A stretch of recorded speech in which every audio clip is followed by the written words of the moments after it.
Hello everyone, আজকে আমি দেখাবো কিভাবে আমি একটি 10-15 বছরের পুরনো সেলাই মেশিনকে এরকম সুন্দর একটা নতুন চকচকে লুক দিলাম। তো ফার্স্ট ডিজাইনটা কেমন লাগছে আপনাদের কাছে?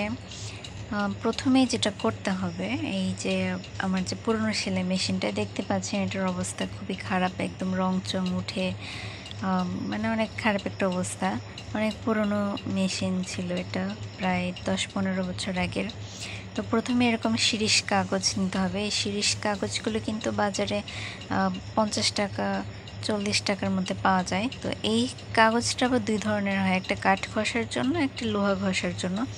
আপনাকে বলতে হবে আপনি লোহা ঘষার জন্য চাচ্ছেন, তাহলে ওরা আপনাকে এরকম শিরীষ কাগজ দিবে। তো সেই কাগজটা দিয়ে আপনাকে প্রথমে ঘষে ঘষে সমস্ত পুরনো রং তুলে ফেলতে হবে। জং থাকলে লোহার মধ্যে মরিচা পড়ে, সেই মরিচা তুলে ফেলতে হবে। তারপর এরকম একটা টুথব্রাশ নিয়ে চিপাই চাপাই যে জায়গাগুলো আছে সেগুলো একদম নিট অ্যান্ড ক্লিন করতে হবে, যেন কোথাও কোনো প্রকার ময়লা, কোনো প্রকারের তৈলাক্ত পদার্থ না থাকে, তাহলে কিন্তু রঙটা ভালো মতো বসবে না। আমার এখন বডি পার্টটা দেখুন, আমাকে এই পুরনো রঙটা তোলার জন্য শিরীষ কাগজ দিয়েও যখন হয়নি, তখন আমাকে এটাকে গুটিয়ে গুটিয়ে তারপরে কাজটা করতে হয়েছে।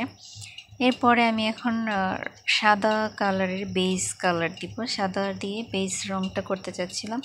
তা আমি এর জন্য বাজার থেকে এরকম বার্জারের ছোট 1 কৌটা পেন্ট কিনে নিয়ে আসি। এটার দাম ছিল 90 টাকা।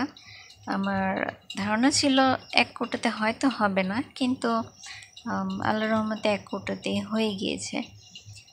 কারণ আমি রঙটা যখন গুলিয়েছি তখন ওই যে থিনারটা দেখালাম, সেই থিনারটা দিয়ে খুব বেশি পাতলা করিনি, যার ফলে আমার প্রথম যে লেয়ারটা দিচ্ছি আমি এখন, এই প্রথম লেয়ারটা আমার খুব বেশি একেবারে পাতলা হয়নি, যার ফলে আমার 1 কৌটো রঙে সম্পূর্ণ মেশিনটা একদম টেবিল সহ কভার হয়ে গিয়েছে।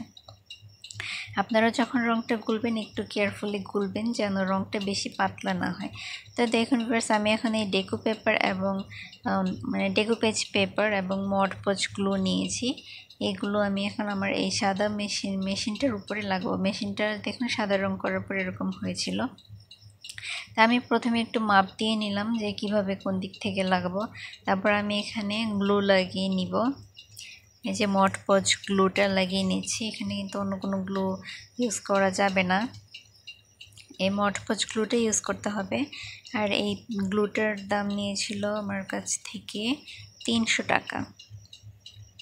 তারপরে হচ্ছে আমি যে মড পজ গ্লু লাগানোর পরে এভাবে খুবই সতর্কতার সাথে ডেকোপেজ পেপারগুলো লাগাতে হবে, কেননা এই ডেকোপেজ পেপারগুলো কিন্তু অনেক বেশি পাতলা হয়, একদমই পাতলা, খুবই পাতলা হবে। সো এটার মধ্যে আবার 2টা লেয়ার থাকে, পাতলা আবরণটা। আর প্রথম লেয়ারটা 2টা লেয়ারকে পার্ট করে তারপর উপরে প্রিন্টের যে লেয়ারটা থাকে, এই প্রিন্টের লেয়ারটা লাগিয়ে নিতে হয়। এখন আমি একটা বিউটি স্পঞ্জ নিয়েছি, আমার কাছে যেটা ছিল। এই বিউটি স্পঞ্জ দিয়ে চেপে চেপে আমি ভিতরের হাওয়াটাকে বের করে দিচ্ছি, যেন কোনো প্রকার কোনো হাওয়া না ঢুকে থাকে, তাহলে কিন্তু পেপারটা নষ্ট হয়ে যাবে। তারপরে দেখুন লাগানো কমপ্লিট হলে উপর দিয়ে আবার হচ্ছে একটা মড পজ গ্লু দিয়ে লেয়ার দিয়ে নিতে হবে এটাকে লক করার জন্য। তো ভিউয়ার্স, এটা আমার মেশিনের ফাইনাল লুক। কেমন হলো